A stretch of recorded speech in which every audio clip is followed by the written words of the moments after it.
Welcome back to my channel. अगर आप मेरे चैनल पर नहीं हो तो मेरे चैनल को सब्सक्राइब कर देना। सो बेसिकली अभी स्टार्ट करते हैं मॉडर्न हिस्ट्री से, क्योंकि मैंने 2 दिन पहले याद किया था और मैं भूल ना जाऊँ, इसलिए मैं अब सारी चीज़ें दोबारा रिवाइज करने वाली हूँ। मतलब जल्दी जल्दी उंगली रख के देखते जाओ सरसरी निगाहों से, इससे आपका जल्दी रिविजन हो जाएगा। वरना फिर से पढ़ने बैठोगे तो 1 घंटा बीतते बिना पढ़ाई कंप्लीट नहीं हो पाएगी, मतलब रिवीजन। तो ये देख सकते हैं मैंने शॉर्ट नोट्स खुद बनाए, क्योंकि ना मॉडर्न हिस्ट्री के लिए ना बार बार स्पेक्ट्रम और हमसे ना उतनी मोटी बुक ना, मतलब बुक से पढ़ाई नहीं हो पाती है।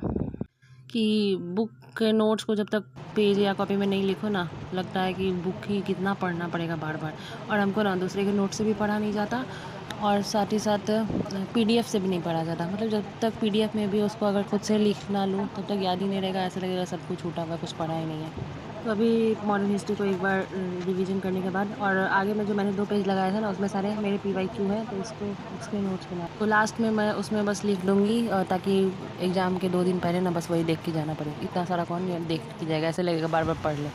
टाइम देख सकते हो अभी 4 साढ़े 4 होने जा रहा है, और फिर से अपना दूसरा सेशन स्टार्ट करते हैं, जो कि पॉलिटी का स्टार्ट करना है। और बाहर अभी अंधेरा ही, और मच्छर यार लिटरली बता रही हूँ, मच्छर काटना बंद ही नहीं हो रहा है, पंखा चल रहा है। तो आज करेंगे पहले वाले का रिवीजन, यानी पहले मैंने किया था राष्ट्रपति, उपराष्ट्रपति, महान्यायवादी, मंत्री परिषद, और आज करने वाले राज्यपाल वाला सारा चैप्टर जितने भी होते हैं 5 भाग राज्यपाल वाले में। उसके बाद करेंगे संसद, देन 1 दिन और लगेगा सुप्रीम कोर्ट और हाई कोर्ट का, और बच जाएगा, अरे वो कॉन्स्टिट्यूशनल और नॉन कॉन्स्टिट्यूशनल वाला भी देखना है हमको। और लास्ट टाइम में करेंगे इसका सारा फंडामेंटल राइट, DPSP, वो वाला हो जाएगा, क्योंकि वो उसको ज़्यादा याद रखना है। मैं यहाँ पे मच्छर मार रही थी बैठ के, लिटरली यार मच्छर काटता है तो जब तक मारो नहीं वो हटने वाला भी नहीं है।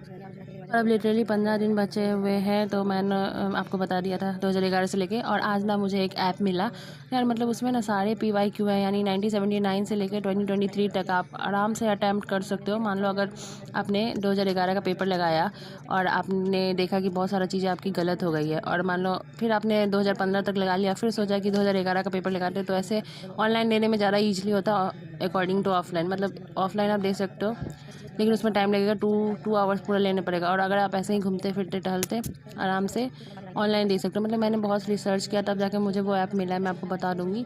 मतलब उसमें सही में सारा पेपर्स हैं, और सारे आपके जैसे UPSC में क्वेश्चन होते हैं वैसे है, थीम वाइज नहीं है, सब्जेक्ट वाइज नहीं है, वो आपके पेपर वाइज है, ईयर वाइज है। कुछ कुछ ऐप्स अच्छे होते हैं। और मैंने अभी लैपटॉप हटा दिया, क्योंकि मेरे लैपटॉप में ना बैटरी नहीं है, तो मुझे बार बार उसको ना लाइट से स्विच में लगा के चलाना पड़ता है, इसलिए मैंने लैपटॉप अभी हटा दिया। और इस टेबल पे ज़्यादा जगह भी नहीं था, इसलिए मैंने अभी वो हटा दिया है। और लैपटॉप खोलने का मतलब बहुत ज़्यादा टाइम टेकिंग हो जाता है, इसलिए मैं मोबाइल में जो करना होता कर लेती हूँ।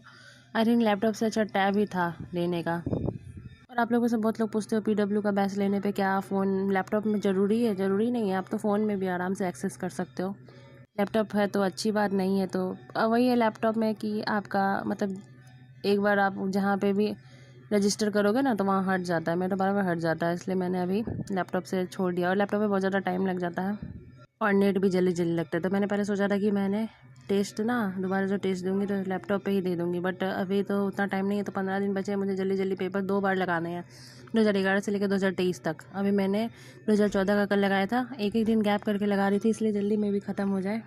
तो मैं क्या करती हूँ, पहले पेपर लगा लेती हूँ, देन उसके बाद उसका एक्सप्लेनेशन देखती हूँ कि मैंने क्यों और वो वाला क्वेश्चन क्यों और कैसे गलत किया।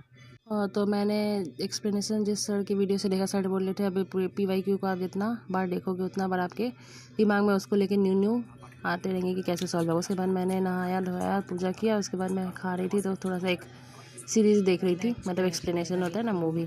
देन फिर से मैं बैठी अभी एक्सप्लेनेशन ही देखने, क्योंकि 2 आवर्स का है यार, तो एक बार 50 करवाते हैं, दूसरी बार 50 करवाते हैं, तो जल्दी जल्दी करके देखना पड़ता है। और कोई कोई ऑप्शन भी आप देख लो, अगर आप रिवर्स इंजीनियरिंग कर सकते हो तो आराम से। जैसे मान लो दिया हुआ है कि दल बदल वाला आर्टिकल किस में था, मतलब अनुसूची किस अनुसूची में है, तो आपको भी पता है 10वीं अनुसूची में है, लेकिन और जो अनुसूची दिया हुआ पे 3rd 2nd, तो उसको भी आप एक्टिव रिकॉल की मदद से याद कर सकते हो, ना तो पर्टिकुलर चीज़ों को जाके दोबारा नोट्स में देखने की ज़रूरत नहीं पड़ेगी। तो ऐसे डॉक्टर सीविन सर ने करवाते हैं एक्टिव रिकॉल सेशन, तो वहाँ से आप देख सकते हो। उसके बाद मैंने ना बायोस्फीयर रिजर्व और फिर टाइगर रिजर्व के नोट्स बना लिया, क्योंकि सर से मैंने पढ़ा था तो ऐसा लग रहा था मोबाइल में याद नहीं होगा, इसलिए मैंने यहाँ पे बना के लिख लिया, लेकिन फिर भी मिक्स हो जाता है वो चीज़। और अभी मैंने सोचा कि मैथ का भी देख ही लेती हूँ, क्यों छोड़ना, 15 दिन में देखते जितना मैथ हो सके मेरे से कर लेंगे, मतलब एटलीस्ट 5 क्वेश्चन भी उससे बनेंगे मेरे लिए काफ़ी है।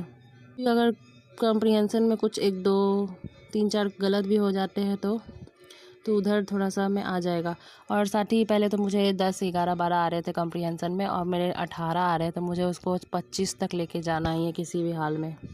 मतलब कॉम्प्रिहेंशन और रीजनिंग और क्वांट थोड़ा सा क्योंकि जितनी भी सर लोग बोला है कि मतलब अगर आप कॉम्प्रिहेंशन अपना अच्छा कर लेते हो तो 50+ नंबर आपके मार्क्स वहाँ पे बढ़ जाएंगे। अगर आपके मैथ अच्छे नहीं है उतने तो मे बी देखो, अगर पेपर टफ ना हो तो।